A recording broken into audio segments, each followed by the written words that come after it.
I need to know everything, who and the what and the where, I need everything. Trust me, I hear what you're saying, but act like it's new what you're telling me. I'm curious, George, I hop in the Porsche, it's 5 and a horse, I'm ready for war, I'm coming for throats, to turn to a ghost, I need to know everything. Now you be surprised at the info you get is by letting them talk, so I'm letting them talk. Gotta keep quiet, maneuver in silence, then let them in, chalk up their body, another one body, that's just how it go. I got some secrets, I'm shaking the game so they stay on their toes. Stay in your lane, I to stay on the go. I came to play with the pros and act like a rookie, so they overlook me. They not double up again, none of their knows, none of them cold. They just got lucky but never adapted, so I'm to the one if it's coming to blows. My enemies cutting it close, I let them think that they got me, but what do you know? I had them beat before we ever spoke, I'm ready for smoke. I need to know everything, who and the what and the where, I need everything. Trust me, I hear what you're saying, but act like it's know what you're telling me. Hello. How's everyone out there in startup land? Welcome to Startup on the Blocks. So, Amira, if you would turn your camera on, and we'll get you on stage here. Hello, how are you? I'm well. How are you? Oh, fine. I hope you had a great day and been having a great week and a lot of excitement. I am, and there's always things that happen that we can qualify as excitement. Yes. Okay. Well, I got this chart up here, and today is the 17th. So the Kukua Institute and Startup on the Blocks has been down here in Tampa, and we had a great event today at the Synapse Summit. So definitely was excited to be a community partner in that. So shout out to the Synapse Florida for putting on a great event today. And wow, I saw so many startup founders, with booths and also walking around and just a really great event. And so it's a really good opportunity for founders to apply to participate in events like this. And especially there's one coming up, I guess pretty soon. It's called Emerge Americas. And it's a 2-day event, and startup can apply for that as well. So these are the type of events and things that can really help founders make connections and network, and it's just really tremendous. So I'm going to share a little bit more about Startup on the Blocks here, so we can kind of get a better understanding what we're doing here. So our Startup on the Blocks program is actually all about founders and supporting them in their journey from their idea all the way to their MVP, and also getting them to the point where they scale. So we make sure the best practices, and so like when you apply for an event like the Synapse Florida Summit and the one that's coming up down in Miami next week, you kind of know what they're looking for, and it increases your chances to get in there. And tonight, we just did a little networking, and now we're doing our best practice training. And so Amira is here just so she can talk about her journey, and so you can kind of see what she had to go through and kind of see what to expect from your journey. And so earlier this week we sent out a newsletter with opportunities for founders, and then when we do our pitch competitions, we invite the finalists to come in and take a part of our software stuff that we offer. And so we're excited about the leanstack.com, and that's a platform that's pretty much going to allow our founders to have the tools to use the lean startup methodology, and things like Lean Time IO. So when you're building your MVP or managing work, we offer that free to founders, so they can actually manage their work, and you can build as many lean canvases on there and flesh out all your ideas. You can research and you can document what worked and what didn't work. So it's a really fantastic platform.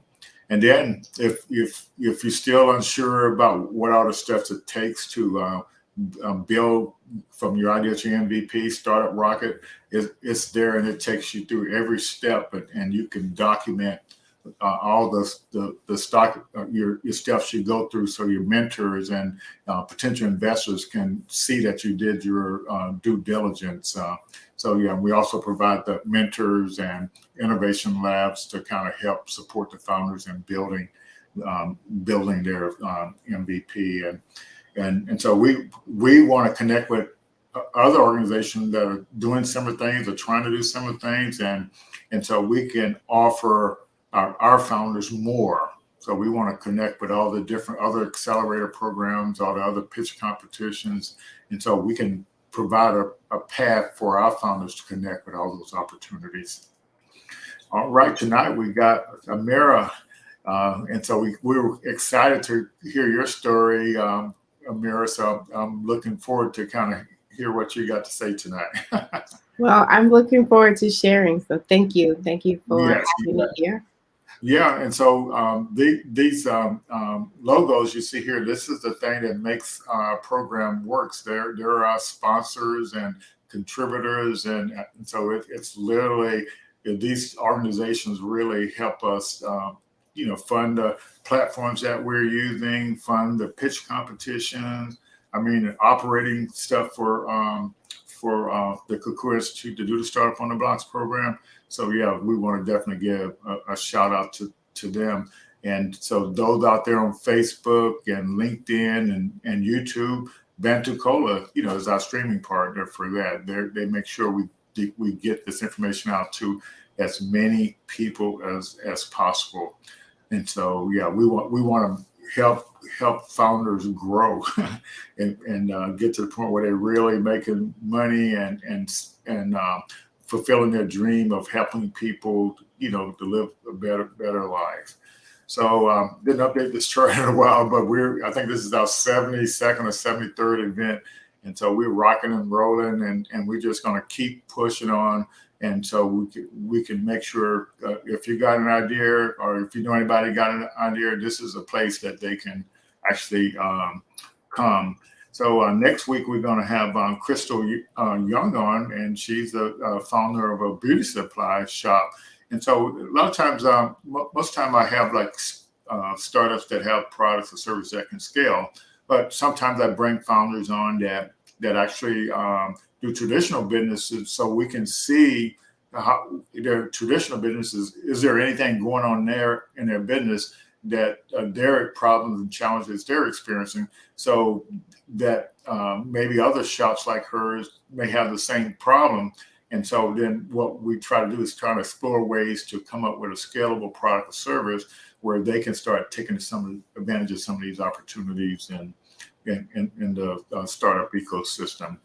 And I can go on and on about this playbook. I was at the event today, and a lady I got a chance to meet for the first time. She runs a startup program for veterans, and she's got her own startup program as well. And when I showed her this playbook, she said, "Oh, let me take a picture of it. I didn't know about all this stuff, So even though people out there in the ecosystem, they don't really may not know the tools that are available to help their founders out. So in Pensacola, we got this event started along with some other folks in the startup ecosystem. So Jetty LT sponsored the first event.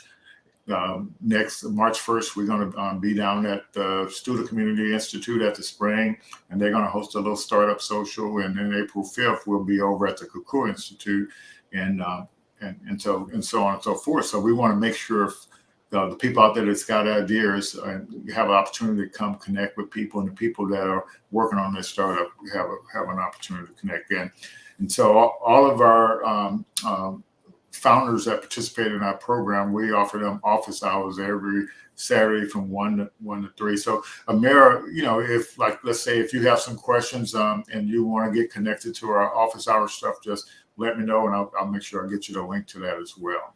That's wonderful. Thank you. It's a great resource. Yes. Okay.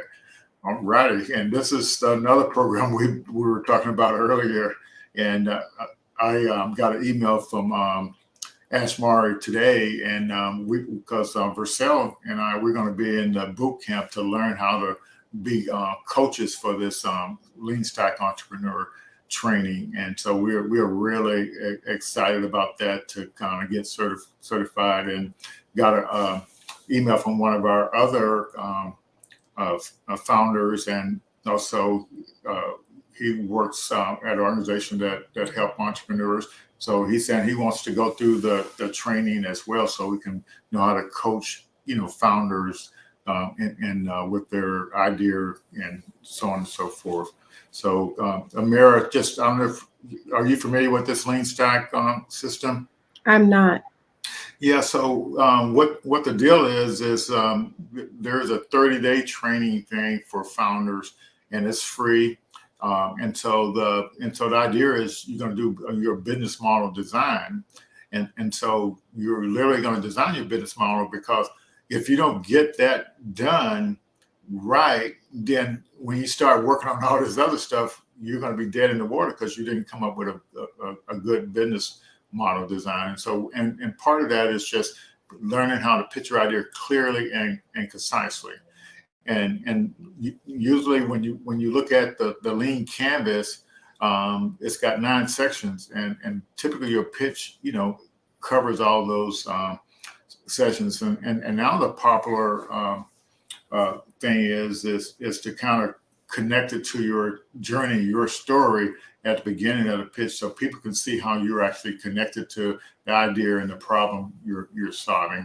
And then, so those are individuals. You don't have to be a team to participate in that part of the thing.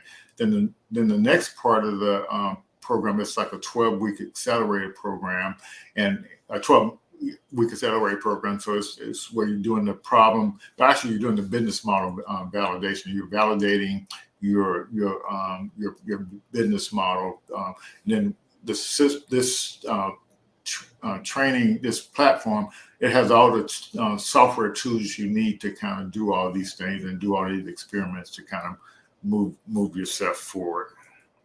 And with that same platform, we'll be able to schedule mentor meetings and so on and so forth. So yeah, that's basically it. Let me stop this share if I can find my mouse here. And it doesn't want to work, right? I'm in a hotel of Airbnb here, and I don't have my desk, so it's a little bit challenging. It happens to the best of us. Don't worry. Yeah, and my wife Robin, she kicked me out of the place where it was really comfortable because she wanted to relax, and so I'm here in one of the bedrooms. In your little corner. Yeah, so she had some fun today too, meeting people and sharing and creating some new partnerships, and her come online when she talks to folks. She said, they say, "What do you do?" And she says, "I like to tell stories about Black people, and sometimes they're true." I love it. So yeah, it's definitely really, really cute. So did you anything stick out to you for what we're doing with the Startup on the Block stuff, Amira? I think, just kind of being at the point where I am in this journey, so many of the components of what you offer are so important, because sometimes, people they're very skilled and they're confident in their career, and taking that step into entrepreneurship is just this complete unknown.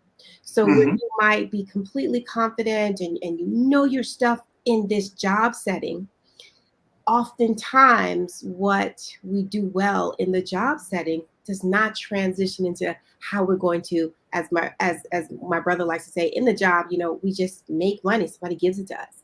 But Yes. as an entrepreneur, we get money. So we're not oftentimes trained how to hustle, how to make money, how to get that money. So all the things that you introduced is what you offer are so important for folks who, are in one space of their life, very confident, very knowledgeable, and they move into this other space where we think that transition should be seamless.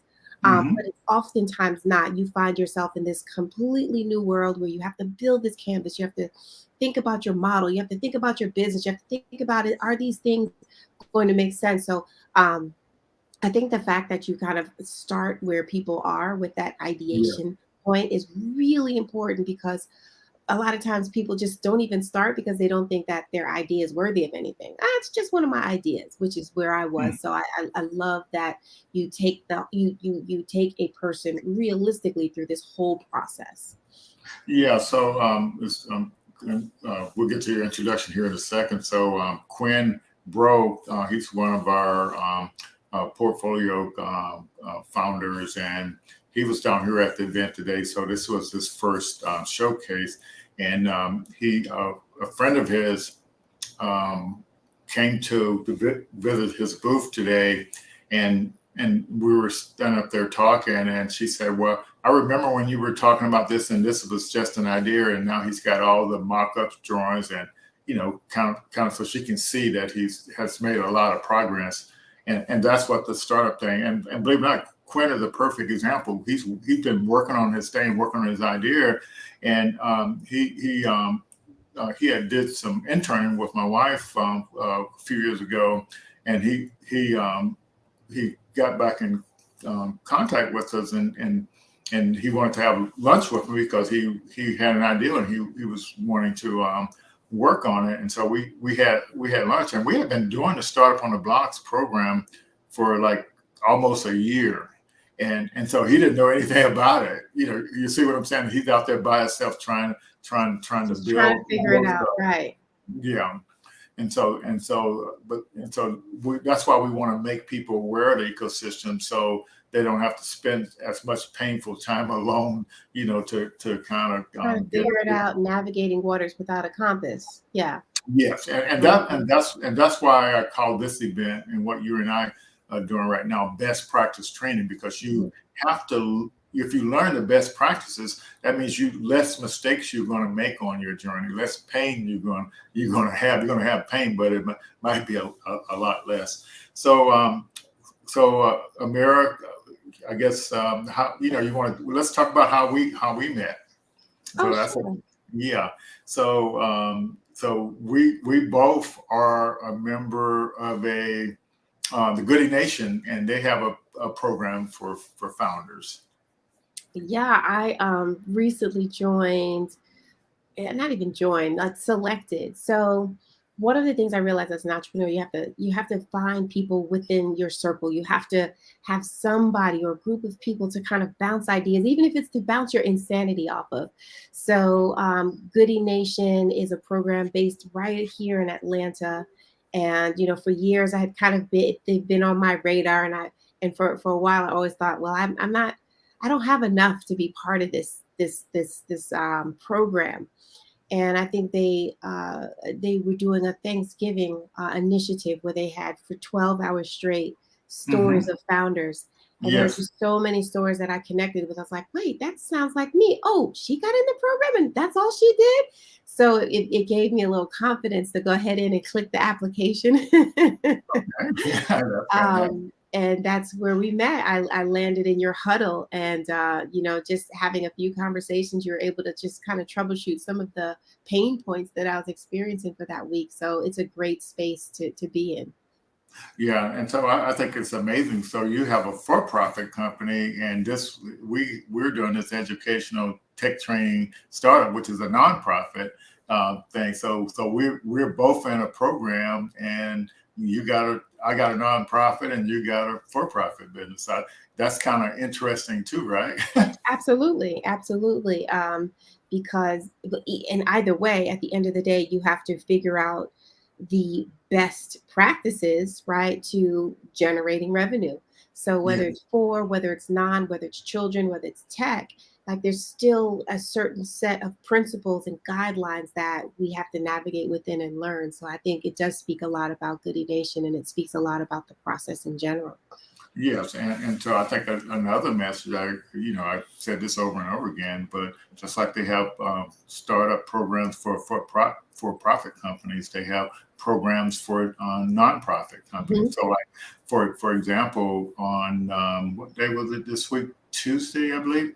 On Tuesday, we had pitch training with the Fast Forward folks. They do accelerators for nonprofit, and they have all the playbooks that you can use, but the playbooks are good, and they have free training online. but they actually had we have been trying to get into pitch training with them for a while, but we finally got in, and so we got some coaching from some folks that work at Elysium. And so we had to kind of, in 2 hours, we had to do I don't know how many pitches and rewrite our pitches. And, so it was really amazing. So there's even support system for, and believe it or not, the same way you do your pitch in a startup, this is the exact same way you do it for a nonprofit. Isn't that amazing? It is, because we're outlining the same things. We're outlining the problem. We're outlining our solution. We're outlining people who we could capture as a market. So it is amazing because the structure, I guess, maybe got, I don't know, politicized, but it's still, the process is still the same. So it is, yeah, it is, because you have to pitch your idea. You have to let people kind of sink their teeth into it, and you want them to join in and give money or subscribe or what have you. So that call to action, whether it's profit or nonprofit, it still needs to be that war cry.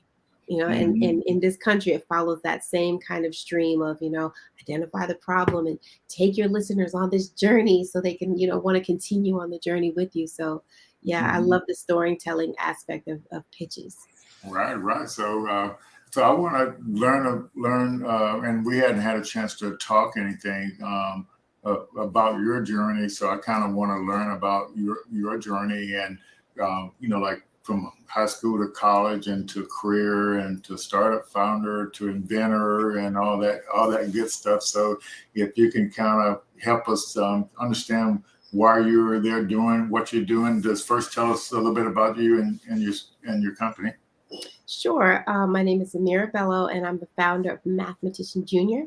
Mathematician Junior is an organized position to help children with facility in math really early on in their childhood. So I, originally from New York, I went to Morgan State University, which is an HBCU, as an undergrad. And I'll just say, while at Morgan State University, I was an athlete and I was able to travel the world because I was pretty good. And one of the places I went to was Japan. So this is an undergrad. I went to Japan, and while we were there, I saw amazing things. And one of those things happened to be going to an early learning center and seeing children doing math problems on an abacus. So you fast forward, and I become a mother. And one of the things I didn't mention, I was never good at math. It wasn't my strong subject at all by far. It was my brothers. So it really kind of stood out that I'm bad at math when I have 3 brothers who are great at it. But when I became a mother, I didn't want my children to kind of have these experiences with math and math anxiety. You get nervous. You think about, all the reasons why, let me get out of here. So when I became a mother, I wanted to kind of build up my children beyond my own anxieties and fears and limitations. And I remembered, that experience I had in Japan that resonated with me, these little kids doing big math. So I got some abacus. So, the kids in Japan had them, so I'm going to have them for my kids. Okay. And this was before YouTube University. You could just look up anything, and Google wasn't Google back then, although Google was just Google. I didn't know how to use it, right? Like, I saw these kids working it, and I didn't know how to use it. I'm like, how do you use this thing? I don't know. I want my kids to. So to make a long story short, I ended up kind of recreating it. So your abacus, I should have a million around here. It's just this long kind of tool with beads. And, I literally needed to chop it up to understand it, to make myself figure it out. But in doing that, fast forward still about another 5 years, I was actually creating something new to offer to the world, right? Oh. So just to give some background, the abacus is a tool that's over 5,000 years old. It's been used on every continent. There have been some variations. Some have a base 7, some have a base 5, but nonetheless, it's pretty much remained the same. And because me and my limitations and my lack of an ability to understand math and know if I use it upside down or upside up, I broke it apart and didn't think anything of it. I'm just trying to figure it out so I can help my 3-year-olds, get to the place where I saw those Japanese children working math. But when you fast forward, my husband encouraged me. He's like, look, like you're doing something. I'm like, I'm just breaking apart, I'm just breaking this apart. And I started teaching my daughters how to calculate using the abacus. And the beautiful thing about the abacus is that you teach children to use it so they can be less dependent on a thing for math, right? So if you think about how some children use their fingers, well, typically they become more dependent on the fingers simply because of the design of just using your fingers. But the way that the abacus, particularly the soroban, is designed, it's designed with where the movements are coincide with calculations. So calculating becomes more about movement than about a system of steps or algorithmically as we do here in the US. Okay. So as I started teaching my girls and we were in these homeschooling hubs, other parents were like, how are they doing that? What are you doing? I was like, oh, I'll just break one for you and I'll give it to you and put it on a worksheet. So just those basic acts, just doing those basic things a few years ago turned into me getting to a space where I was told that you have something that's patentable. Now, prior to that, just 2 or 3 years ago, I didn't even know the term. I've heard of patents, I heard of patent applications, but I never heard of the term as patentable. Yeah. And so at that point, I was kind of thinking of, maybe putting together some workbooks. I had ordered these abacus from Japan and I was going to resell them. At that point, I kind of wanted to do something, but it wasn't clear in my mind, right? But I had all the components and I had all the pieces, and it took me going into spaces that I typically wouldn't think I belong. So I'm a teacher. I am a public school educator, right? I'm not somebody who sits at home and well, I am somebody who sits at home and comes up with brilliant ideas, but I'm not what you call a serial entrepreneur. I've Gotcha. never taken an investment in myself. I've never thought that any of my ideas were worthy of anything. But it was because I wanted my girls not to experience what I did that I Right. took some steps that turned into our group of our network of people saying, hey, Amir, like, what are you doing with these girls? This is great. This is great. People kind of boosting up these general kind of activities that I was doing. And it took my husband saying, I think, you're onto something. So I don't remember who or when or what it was. And I usually remember things like this, but I was encouraged to seek out some kind of advice on what is Yeah. patent, what is patent. And there's an organization here in Georgia. It's called Georgia for Patents. And it's a nonprofit organization that works with micro entities. That's people like me who don't have money, who work with micro entities just to kind of let's help you identify if your idea is something that's patentable. Okay. So, I just kind of applied online and they asked for a rendering and I had to Google what is a rendering, right? I'm telling you, I'm Googling my way through this whole process. And Yes. it just means drawing, right? It's a Yeah. different word for like, do you have a drawing of this concept? And I was like, oh yeah, I got some drawings done because I traced out Okay. what I wanted to do. Nothing professional. I just need people to understand like how rudimentary this all is. And I was like, yeah, I have renderings. I traced the thing I want to do. Okay. And so like a week later, they said, hey, look, we're doing a clinic. Why don't you come on by? And I'm like, clinic? I'm a teacher. I got to take the day off and get a sub. But that happened to be the year that I said, I'm going to make this the year of yes. The year that I give myself all the reasons to say yes versus all the reasons to say, no, I can't, maybe later, maybe next time, another year. So I go downtown Atlanta in this huge building. I'm completely intimidated, marble floors, everything is glass, and I'm not comfortable or confident in this space because it's different. It's like that stuff you see in the movies. And then you have this table of attorneys and they're asking you questions about your idea, like some type of Spanish Inquisition. And then I just start talking and I notice, like they become interested, right? They're interested in what I have to say and what I'm doing. And just like a day later, I get a message from the organization saying, look, there are 2 attorneys who want to work with you. They're going to help you complete this patent application pro bono, right? And tens of thousands of dollars.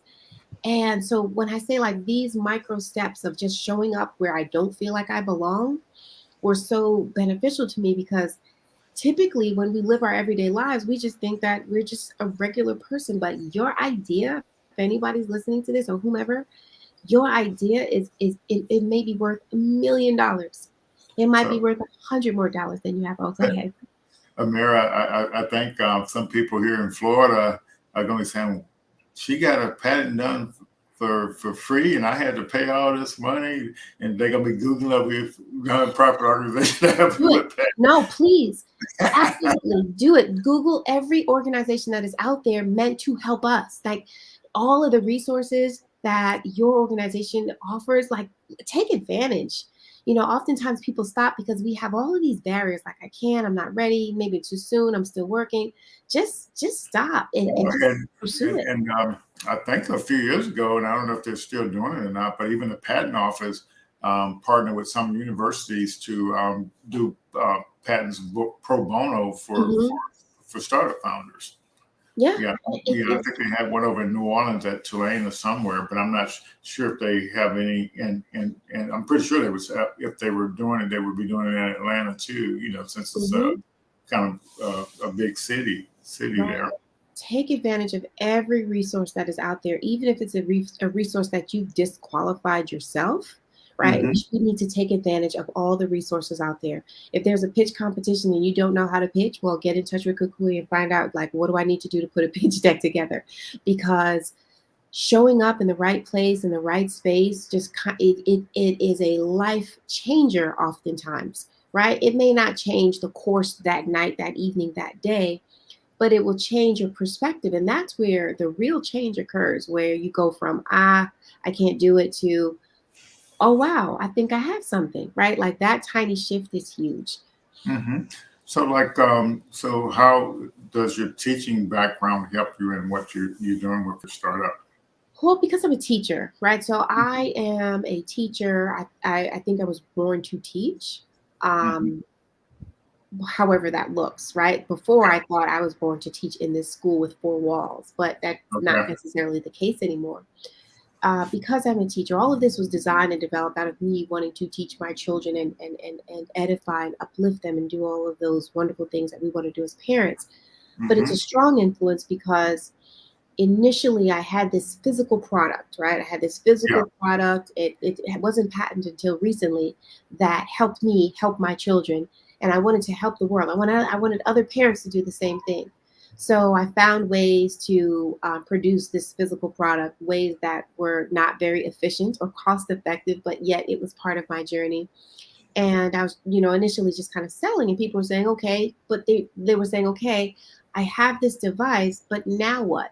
And that's exactly how I felt when I initially ordered my first set of abacus for my Yeah. children. I have this Hmm. device, now what? So I felt like, oh, I'm so ashamed of myself. Like I'm just selling this thing like I was sold a unit with nothing. So the teacher in me said, well, I have to kind of help these parents and students. So I, created some workbook and some Okay. curriculum around using that, Okay. and and it there was all an additional pivot, and people were like, well, now this workbook is great, but I want you to do it, I want you to teach my kids. And I was just like, I didn't think of like virtual teaching. And during the pandemic, that's what happened. I didn't look for it. It wasn't something that was part of my original Hmm. business plan, but I started offering some courses, some classes individually, then to homeschooling networks virtually. And that gave me the confidence to say, well, wow, these children and these parents are enjoying this and I'm enjoying this. Well, maybe let me take a chance on myself and open a space. So, in the last few months, I opened up a space to offer these classes right here in Atlanta, Okay. downtown, in a beautiful space called the NIA building. And NIA means purpose. It's one of the 7 principles, Swahili for purpose. And because I had a purpose, I felt like that building was there for me. So I rented Hmm. out, minimum square footage. Okay. And now we have registrations rolling, Okay. and we have parents who were interested in other things, and I was able to bring in people and offer. So now it's not just the abacus math, we have an early literacy component. So now it's kind of turning into this thing of its own. And it's all kind of just started with me being scared that my girls won't like math. Yes, yes, that's fantastic. Yeah, so said a lot of things that actually probably need to be unpacked a little bit. But so you you got this patent thing, and so how long did it take you to receive? You filed it. They filed it for you, and then how many years before you actually got the patent award? Yes. So I'll first start off by saying you said free earlier. It wasn't free. I did pay the registration fee. It's $450. So miles Yeah, will be like that's great when you think, like I think Bruce Bell probably paid more a lot. I don't know how many times more than that. So $150 is it's definitely nothing, right? And they're yeah. a And wonderful compared to law thousands. firm. Yeah, wonderful law firm. The law firm, has huge clients like Amazon. So Mhm. it's this. But it took about almost 2 years to the day. Wow, that's quick. Typically, they say it's about 18 months. And Well, I remember, yeah, for from what I've with some really technical patents. yes, those take long. My co-founder, the last patent he got, it took almost 5 years because Yes. the patent people didn't even understand it. So Yeah.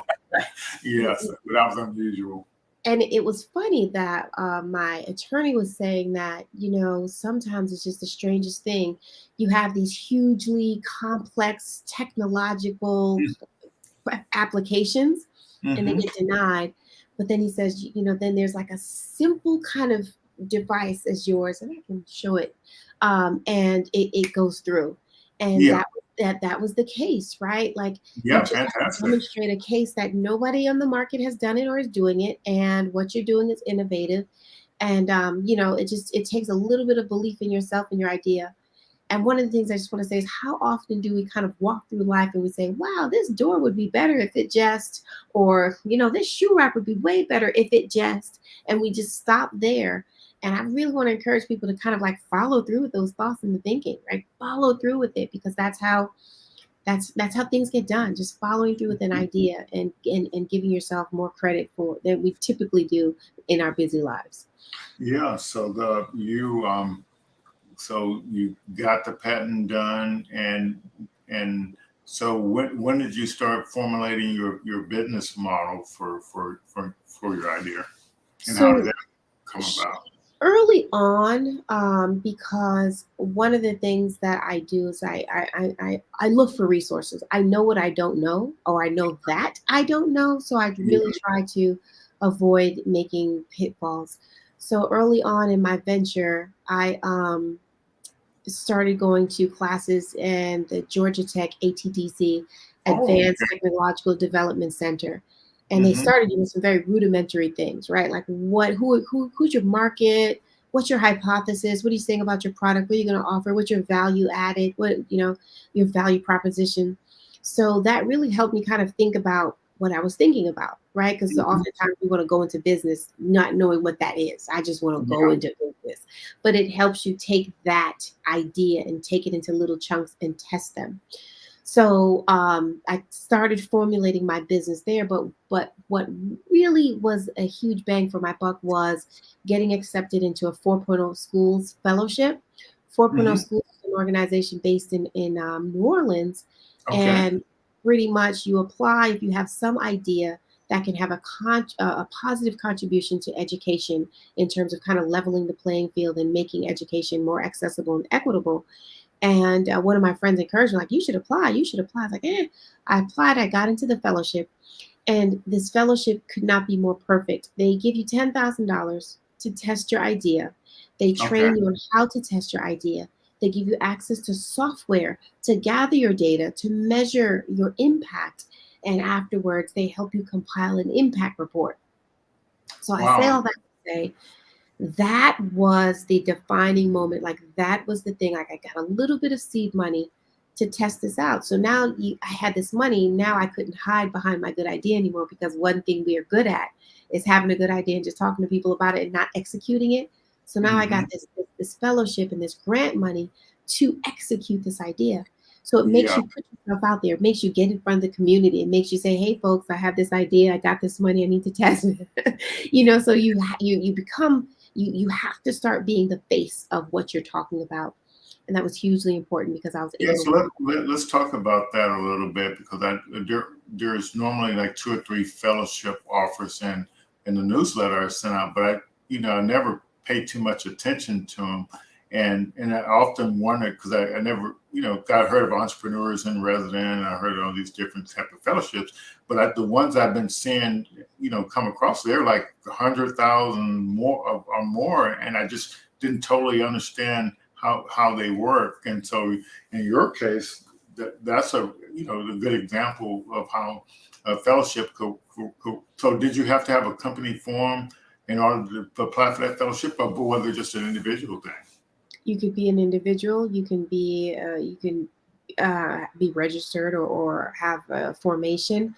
They're looking for underrepresented entrepreneurs with an idea related to education and access. So it's very, very flexible in terms of their requirements, right? It's one of those places that they're looking for your passion and your idea. So the requirements weren't as stringent as a lot of people would think, and $10,000 to just see if $10,000 and the training and the support Yeah. So for a year. it's hard to put a value on how much that's It is invaluable, because really it takes you through a process of just really seeing if this thing is worthy. And at the end of it, it's like, maybe my idea was not that great, or maybe my idea just needs to be tweaked, or let me go for this thing full steams ahead. And it's a beautiful thing to see people in my cohort who are doing that thing that you mentioned earlier, scaling, right? Like they're getting to that point where they're scaling, and that's a real thing. And to go from I have a couple of customers to I have a couple thousand customers, right? Like people don't think about that middle space, right? A couple Yeah. customers, couple thousand customers, but anything to get you to a couple thousand customers, like it's huge. Yeah, so what's interesting about that with these, I ran into a person today that's into diversity and corporate. What's the best way to describe it? But corporates working with underrepresented companies and stuff like that. And so it made me kind of wonder, so a product like yours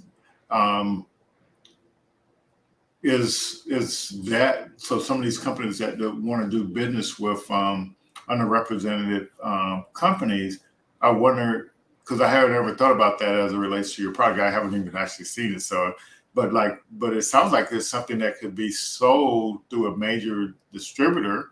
And so wouldn't it be wonderful if, you got connected with one of those programs, like that. So all the Targets, all the Walmarts. That's the goal. That's the goal. If any product can land on a shelf of a Target or a Walmart, then my product certainly can. Yeah. Well, and believe it or not, one of our founders, she got participated in a thing that Target did, and Robin and I, we were up in Louisville, Kentucky back in October, and and on a tourism thing, but we got to find out about a black distillery, bourbon distillery called Bro Brothers, but it's their last name is Yarbrough, but they created some bourbon, and they had just launched it last year, and we got back to Pensacola, and Robin was looking where she could get some from, and holy smoke, it was in the Sam's liquor store. You see what I'm saying? Can you imagine? It was like a small distillery. The distillery wasn't the size of the average, large house. And so here they got distribution in all the Sam's stores throughout the country. And so I thought that was literally amazing. And also, like Amazon has a program for Black founders that sells their stuff, and so they have training programs for that. But it sounds like your product is a good example of something that could get in some of those type programs as well. Yeah, those are the long-term goals. Absolutely. Those are the long-term goals. And it's not, maybe even last year, that wasn't even a thought. But, enough people buy your product and enough people say, hey, this is great, that you tell yourself, like, why am I not trying to get these things in stores? And everything is a process, and being a solo entrepreneur is Oh the yeah, same thing, yeah, but definitely like the sky's the limit, right? The sky's the limit. yeah, And you have all these large organizations reserving shelf space, right? yeah. For So I guess you could being a teacher, you kind of got pulled into the teaching and developing workbooks, curriculum. So it pulled you that way. So I definitely wouldn't say stop that, but and just build that up and because it really is validating the need for your product or service. And then that's more the reason why you can go to a Target or a Walmart or Sam's and talk to them about potentially carrying your product. yeah, Yeah, absolutely. yeah. So that's actually may not be a bad strategy, but that's the part of being a founder. You have to come up with all these different strategies to You kind of move too. your thing forward. And I I say those are the long-term goals, absolutely. But I also am a believer in taking steps, right? Yeah. There's so much learning. So the focus for the middle of the year this year would be getting into specialty educational retail stores, Oh, right? So the big boxes, that's one thing. And in terms of their requirements, in terms of the volume that you could produce, yeah. I'm a ways away from that. But Hmm. you have to think about how do I kind of um, baby step this scaling, right? And I want to learn and I want to do it right and I want to be able to fulfill any orders. So, I have to look into specialty retail stores. I have to look into Yeah. um, even African American bookstores because all of the characters in all of my books, and these are workbooks, mind you, but they're children's books, and they're all representative of the people who live in my home. So Hmm. African American bookstores. So starting to kind of come up with strategies of how to approach these smaller retailers and see what that dynamic is like and what it is to navigate those types of negotiations. Definitely to position myself for the Targets and the Walmarts and so forth. Okay, you got a question there. Let's see. What is the unique architecture that is patentable of your abacus? Thank you for the question, Marcel. I was actually kind of looking around. I have one version of what I call the junior counter. Just give me a second. I can help you compare it. Okay. You got to get your questions ready, and I'm actually curious about I'll let you answer that question, but I'll ask you about licenses. Did you get a Okay. yeah? So this is just one version. I should have been more prepared. I'm sorry, Marcel. But this is my junior counter. And my junior counter has 3 rods. But one of the things that I did with the original abacus, sorry, y'all, I was just like ill prepared because we're going to work with this. Hmm. So an abacus is a tool that looks similar to this. It's smaller, the beads are smaller. This is one of my plain versions. The other versions are colored. The beads are colorful and they're 3 rods.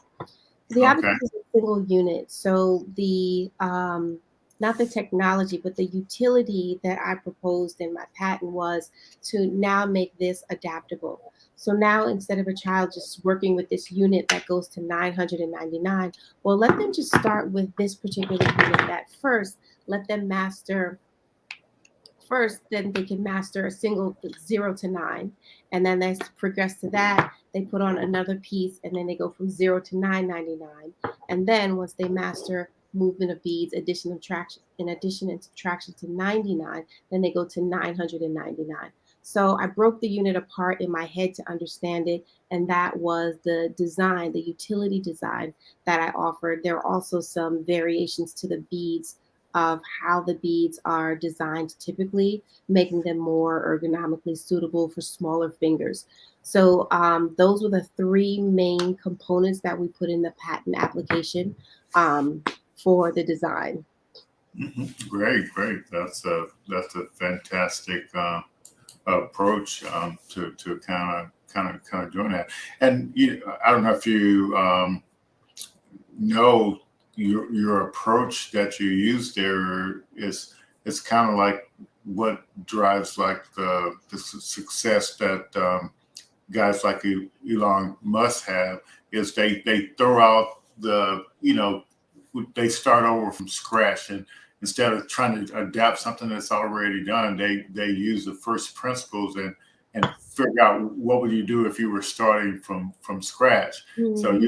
you look like you got this big old abacus and you could do all this stuff on it, but let's break it down to the simplest thing, the first principles of it, and then build from that and see if there's another way we can actually do it. Exactly. Yeah. And so, have you had any approaches for any companies wanting to license your patent? No, I haven't been approached for licensing, and even that component of business is new for me, and it's a learning process. So to answer your question, no. And to be completely honest, so it's like, oh yeah, I got a patent. Now what? Now I gotta Google it, right? So like that's the reality. That's the reality I'm living with. I'm literally taking this thing step by step, and I'm not dismissing any opportunities prior to them being denied to me, Mhm. right? Yeah. So yeah. Yeah, that's it. But so like so I appreciate your approach to taking things step by step. But I think what you're going to find, because you recently got to admit to some type of program, whether the accelerator program or something. I have. Yeah, so tell us a little bit about that. Sure, sure.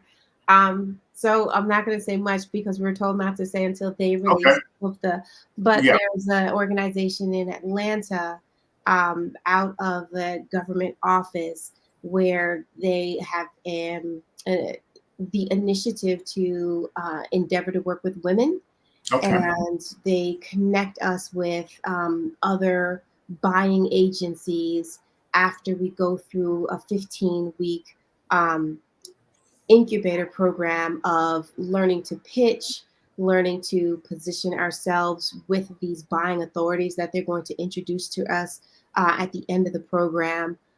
It's aligned with politicians, so it's a really wonderful opportunity to get in the network with So, local. so let me kind of play with that a little bit. So my head started spinning. So let's say hypothetically, um, you um, a school system end up wanting to use your product in all their schools or have it available to all their students. And so I've heard of them using their funding for each student to do software and remedial things, but I actually haven't ever heard of them, and that's because of my ignorance. Don't know if they actually can use internet money to buy physical learning tools. So imagine if your program, your thing with workbook is something that can be used in a remedial or whatever kind of session at schools, then all of a sudden your product ends up in all the school systems in Atlanta. And then you say, okay, then you come down to Florida and say, well, look what we did up in Atlanta, but the one of the things I wanted to kind of help you understand, and I don't have necessarily any experience in this, but I do know these accelerator programs, they connect you with the right people and the right partners. So anything that you think is a problem, it's only a problem, a challenge, because you don't know the connections to make it happen. Absolutely. And so Absolutely. that's the most important thing that you can realize is that you don't know a way can make it happen, but people that has been in that industry and do it, they know how to make it happen. Right. So once you get connected to these people in these programs, then you see, well, I was thinking I had to wait 5 years to do that, and then Right. all of a sudden they show you how They'll it can be green light done. it. Yeah, Yeah, they'll green light yeah, it. And Yeah. it's not just the connection. That's one thing, and it's very important. And I Hmm. think with Goody Nation, um, one of the things that Joey Womack really it resonates with me is that there's a relationship gap, right? Yeah. Hmm. Oftentimes we just are not in the right room with the right people who can say, "Oh, that's all you're trying to do. Come here, I'll just introduce you to Joe or Bill or something like that." But Yeah. it's more than the connections. It's positioning the companies to benefit to really get the most out of these connections. So it's Hmm. not just hey Amira, meet entity Y. It's hey Amira, these are the ducks you want to have in order. These are the certifications. This is what you want to be able to say. This is where you want to Hmm. before you meet entity Y. And I think it's that process, which is just what you all do at Kukua, is that you position organizations so when you meet the opportunity, you're prepared for it. You're not saying, "Oh, Yeah. next week, next time, let me get back to you." Yeah, yeah, that's exactly right. But I think if you get to like part of life success is like once you get in this startup ecosystem, you take all the limits off because you saying, well, if you say there's an ecosystem and this ecosystem is supposed to help me, you know, move through all my journey, and so if you just understand that there's probably somebody out there or some organization out there, and I can bet some people are scratching their head. I didn't know there was an organization that can help you do your patent. You see what I'm saying? Because but you just brought that to light to a lot of people. Oh, absolutely. I always encourage people just look for it. Like, look, Hmm. if there's something you need, hundreds of people probably needed that too. And Hmm. there's probably some entity, some organization, some person who is out there who, if they can't give you the answer, they can give you a step closer to the answer. It's really important in this era, in this ecosystem, in this opportunity for this is the time to ask the questions because there's somebody out there who has an answer. So if you have a patent, you have an idea, you have an organization, you want to start your organization, anything, you want to print a book, you want to figure out how to print. I'll just give a little bit of, so I'm a teacher. Like I check into work every day. I need people to understand like this. That's it. Like millions of teachers, they punch in, we teach the class, we go home. So there's not like I have any additional connectivity to people who have connectivity besides just my desire to figure things out.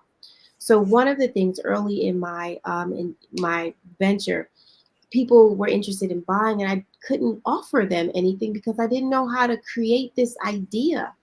I didn't know how to do it. So you'll see a 3D printer behind me. Me and my husband bought 3D printers. We tried to figure out how to do that, and that was just a nightmare. Then we found a 3D printing firm, which was fine. It was a temporary answer, but it cost me the same amount to print one unit as it did that I was selling them. I didn't have the heart to charge folks 30 something dollars. And see, that's Yeah. like the non-entrepreneur business person in me, right? People say, just charge them. Hmm. But so I had to say, like, how am I going to do like larger batch manufacturing? And we're talking larger batch. I'm not talking about thousands, maybe just 250 at a time. Hmm. So digging and searching and scraping and asking, I found myself across the world in Indonesia with a gentleman named Pasek. Pasek has become my new best friend. So because of my buying power in the US is so limited, well, my buying power in Indonesia is tremendous.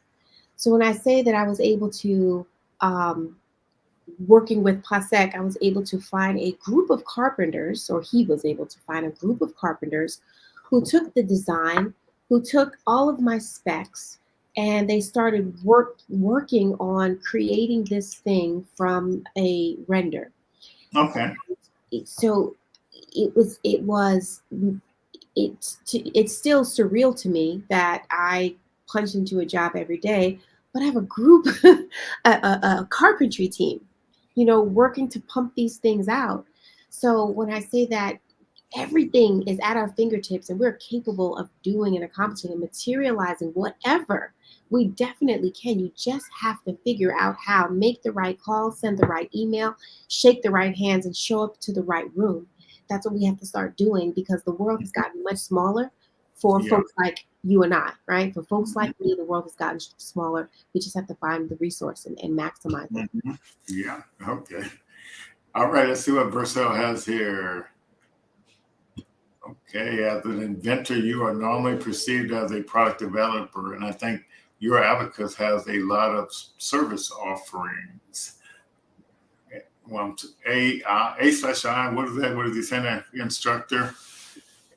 I don't know what A/I stands for. What's your Abacus? Direct tutoring, virtually teams of tutors, etc. Yeah, For I think I like where, thank you, Marcel. I like where you're going with that because you're right. It is very limiting as a um, entrepreneur to just say I have a physical product because oftentimes people, including venture capitalists, are like, oh, you have like, a one-shot deal. You get a customer, your customer buys, and your customer goes away.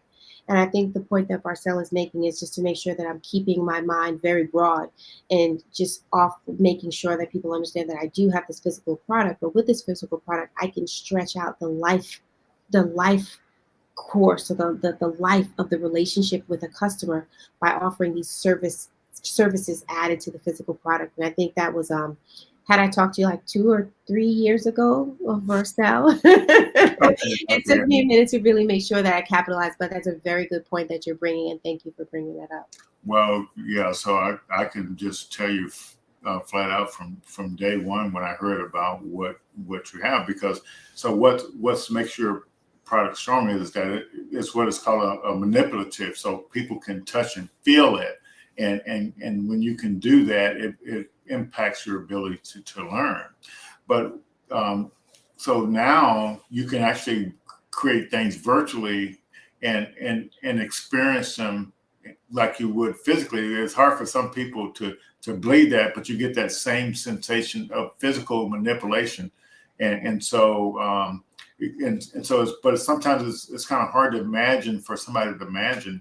But now you got a situation where if in addition to your hardware one touchy feely, and I would say that definitely I would just keep pumping those things out and selling them.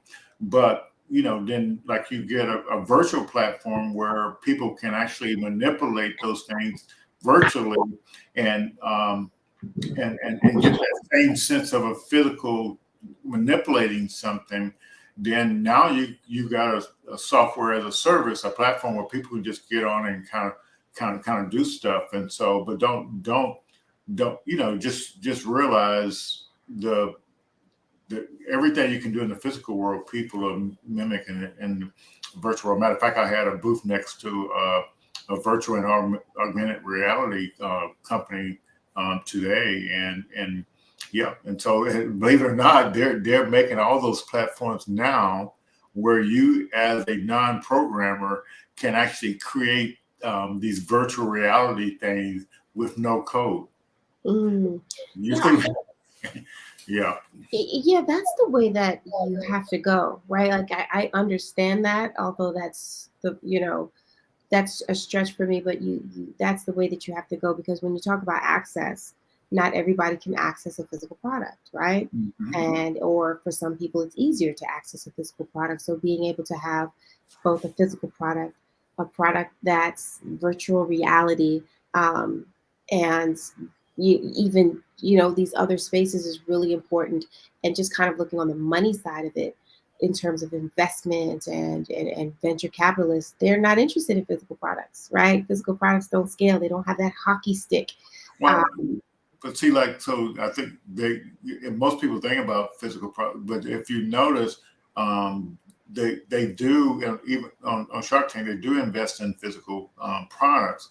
But what the point is that they connect you with the manufacturers that actually can make as many of those things as you want. So you do have the ability to scale through if you got the right capability to manufacture, and that's what the point is, and so that so it's so don't get totally hung up on that. But yeah, trying not to. there's a will, there is a way, and That's it's true. just a matter of having the connection. And every day they're inventing new materials that are cheaper to build something with, and are stronger materials or whatever. So there's always something going on. So, but that's the thing about being a founder. You get bombarded with all these different ideas, and you have to filter through them. But just stay with your strategy and do everything in time, and and keep getting these programs and leverage them. And so I think so. And what I wanted to say about the program that you're getting ready to start, and things work out in that program well for you, and you get connected to some some buyers or whatever. But the deal is, a lot of these programs out there, they like to hedge their bet. And so if you already been in a program and they know you performed well and did your due diligence, they say, well, I want you in my program. So now I can say I got a successful founder. And they raised this much money, you see what I'm saying? They hired this many people. And so some programs, they like to capitalize on the work of other programs, but it makes it easier for them. But if you can help somebody keep growing, that's a good thing. Yes. Yeah. So, but yeah, I'm really, really excited for you. And yeah, I definitely want to, if you definitely welcome to participate in our, the programs we have, and, and take advantage of the services that yeah. So all the audience, there's contact information there for Amira, and so we're definitely over time a little bit here, but I wanted to give you an opportunity if you had some final words that you wanted to share about your journey. I'll be brief. Just folks, believe in your ideas. Find help, find resources, find organizations that will support you and get you to the next step. And I think what Lloyd is doing here at the Kukua organization is amazing, because these are the types of organizations that just transform people's lives and thinking. So I just want to thank you for the opportunity. This was wonderful having this conversation. And if I was able to help inspire or motivate anyone, moms, teachers, I got 3 children, just take the chance on yourself and go after it. There's so many stories, and so we want to help people create and make those stories in their journeys. And this is the perfect time, because all of this funding and all of these programs and that target underserved people of color, women. And I met a transgender person today, and she was telling me about all the different things. And like I said, she's her business. She helps underserved people get connected to these buy-in programs that all these big companies have. And so that was a really good eye opener. And of course, they have programs just for transgender people as well. So that's the beauty of this ecosystem stuff. So I think my biggest challenge is in the work that we do at the Kukua Institute with all of our programs. I started on the Blocks program. For me, when I see all these opportunities flying by like that, like that banner down on the bottom, and before you know it, the opportunity has passed. And I don't have any control over what people do, but I do know that that's why I want to encourage everybody to help make people aware of these opportunities, because like right now we based on all what COVID happened, it's about shining a light on how underserved were being affected by something like COVID. And so now you got all of this billions, and the federal government itself with the ARPA funding and CARES funding, like what I'm saying, tens of billions of dollars targeted to underserved minority type businesses, and so we need more of that money getting into people's hands. And my challenge now is I see a lot of this money going to organizations which is fantastic. But I think we need more money getting into the founders' hands. Our services getting into the founders' hands, and so that's our strategy for the next year or two, is to try to get some of this funding and do stuff for founders. Like helping them build their software product. Or if they need accounting services, legal services, provide that for them for free. So, and the irony is, is that these programs that are out there now, they'll provide money for you to pay a lawyer or an accountant to get tech support to these companies, but they won't give that money to the companies so they can actually pay for the service. So, but they'll create these loans, these micro loans, so that you can get a loan, but the company that's already successful, they get cash directly, So, right. So I struggle with those kind of things a little bit. So, but I really appreciate you coming on tonight, and we thank you, and thank the audience for the questions. Thank yourself for the questions, and we'll see you all next week. We have Miss Crystal Young. I'm looking forward to hearing her story, and so on and so forth. We'll see you all next week. Take care, Mara. Thank you. Take good care. Enjoy your weekend. All righty. Bye-bye.